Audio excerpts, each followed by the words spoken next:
저는 신경외과에서 20여 년째 진료를 하고 있는 최석근이라고 합니다. 제가 오늘 말씀드릴 주제는 뇌동맥류입니다. 뇌혈관은 이렇게 분지부 사이에 약한 부분이 있으면 후천적으로 거기가 계속 부풀어 오릅니다. 혈관이 일부가 부풀어 오르는 것을 뇌동맥류라고 하고, 뇌동맥류가 이슈가 되는 것은 갑자기 급사를 했다, 갑자기 요절했다 하면은 뇌동맥류일 가능성이 상당히 높고, 뇌동맥류가 터지거나 아니면 터지기 직전 상황에는 혈관이 급작스럽게 팽창을 하게 됩니다.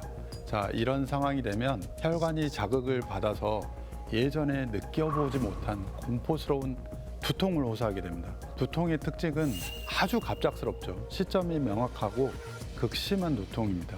이 증상이 기억이 나면 외상후성 스트레스 장애까지 호소할 정도로 굉장히 공포심을 많이 느낍니다.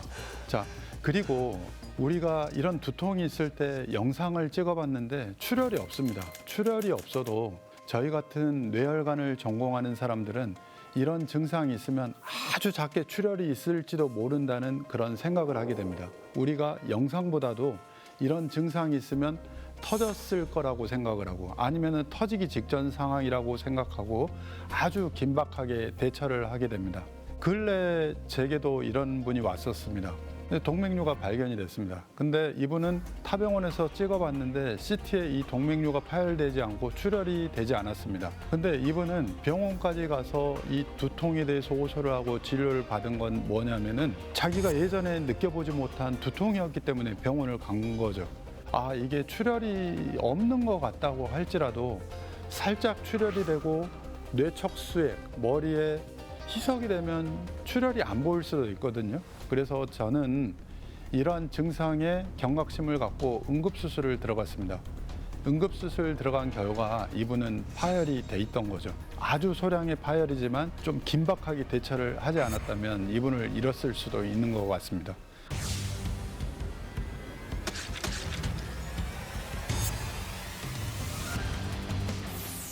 이런 표현들을 많이 합니다. 시한폭탄. 시한폭탄이라고 말씀을 하는데 이게 너무 과장되다 보니까 불필요하게 어떤 환자분들은 말도 안 되는 마음고생을 하게 되는 용어가 바로 이 시한폭탄이라는 용어 같습니다.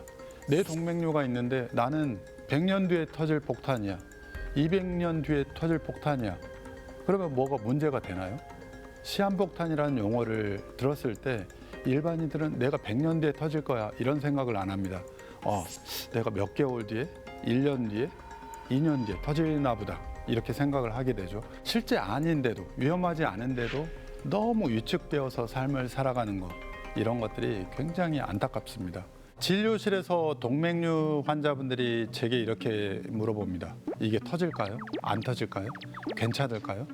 이런 OX의 질문보다는 그냥 교수님, 어느 정도 터질 가능성이 있을까요? 그 다음에 어느 정도 그럴 가능성이 있을까요? 이렇게 물어보시는 게 훨씬 더 정확한 답을 해줍니다. 동맥류가 예를 들어서 작아도 혈관벽이 약하면 터질 수 있겠죠. 근데 동맥류가 5mm, 6mm 되어도 주변에 보호막이 있고 그 다음에 혈관벽이 질기고 그러면 안 터질 수도 있는 겁니다. 동맥류는 혈관벽의 질환입니다. 그렇기 때문에 이런 모든 것들을 종합해서 판단을 하게 되고 크기에만 어떤 위험도를 평가하는 요소로 생각을 하는 게 대단히 잘못된 거라고 생각을 합니다. 우리가 생활상에 흔히 접할 수 있는 위험인자들이 있습니다. 술, 담배, 고혈압 이런 것들이겠죠. 이 중에서 가장 저는 첫 번째를 꼽으라면 담배입니다. 담배는 우리가 혈관벽이 있다면 혈관벽에 직접 가서 이렇게 자꾸 손상을 주는 겁니다. 이 담배가 원인이 돼서 오는 동맥류가 하나 있는데 그게 혈관이 찢어지는 박리성 동맥류입니다. 이 외에 일반 동맥류도 이런 담배가 원인이 돼서 동맥류가 생기는 경우가 많습니다.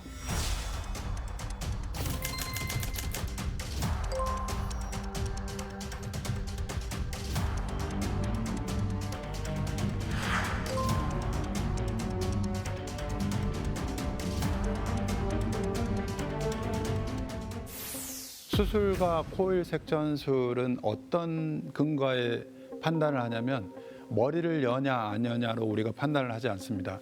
이 시술에 따른 합병증이 뭐가 더 많이 올 건가로 판단을 하게 되죠. 코일 색전술이라고 하는 거는 머리를 열어서 보는 게 아니라 혈관조영술을 통해서 혈류에 물감을 주입하고 혈류가 가는 그 스페이스를 치료하는 겁니다. 그렇기 때문에 제가 혈관 시술을 하면서 혈관벽에 어떤 성상을 보지 못하고 치료합니다. 그런 거기 때문에 조금 불확성에 근거한 치료가 되고 실제 혈류가 가는 그 부분, 가상의 공간을 치료하는 거기 때문에 코일 색전술이 더 재발이 되는 것 같습니다. 저는 항상 이런 말씀을 드립니다. 저보다도 오래 살아야 될 분들, 젊은 분들 같은 경우에는 치료를 하고 나서 재발 가능성이 있는 부분에 대해서 심사숙고해서 결정을 해야 된다고 생각을 합니다. 그 화면에 보면 화살표에서 이렇게 코일이 예전에 돼 있던 부분입니다. 금속 동그랗게 들어가 있는데 코일 시술을 하고 나서 이 동그랗게 돼 있는 부분을 보면은 이 부분은 재발을 한 부분입니다. 코일 시술을 할 때 제가 막연한 불안감은 뭐냐면 동맥류 부분은 치료를 하는데 동맥류 옆에 있는 약한 혈관들을 제가 볼 수가 없습니다. 머리를 들어가지 않기 때문에. 그렇기 때문에 옆에 혈관이 약한 부분이 있으면은 재발을 할 수 있는 그런 여지가 있습니다. 치료를 했다고 할지라도 저는 평생 동안 한 4, 5년 간격으로 영상 체크를 하면서 다른 부분에 동맥류가 생기는지를 꼭 봐야 된다고 생각을 합니다. 동맥류는 이렇습니다. 동맥류라는 질환은 진단을 할 수 없이 동맥류라고 할 뿐입니다. 동맥류는 위치, 모양, 크기, 나이, 성별, 혈관의 상태에 따라서 모든 동맥류는 다 다른 겁니다. 그렇기 때문에 그분의 동맥류는 어땠다더라, 터졌다더라, 터지니까 어땠다더라 이런 거는 다 내 동맥류랑 다른 이야기입니다. 그렇기 때문에 꼭 나에 맞는 동맥류에 대한 이야기는 의료진과 상의해서 결정을 하고 만약에 내가 지켜보더라도 나는 왜 이렇게 해서 지켜보느냐 나는 어느 정도 안전하니까 나는 안 터질 거야 라고 지켜보는 게 맞을 것 같고 또 치료하게 된다면 나는 왜 치료해야 되냐 하는 부분에 있어서 명확한 근거를 가지고 치료를 하시게 되면 뇌동맥류는 정복이 되는 질환이 아닌가 생각을 합니다.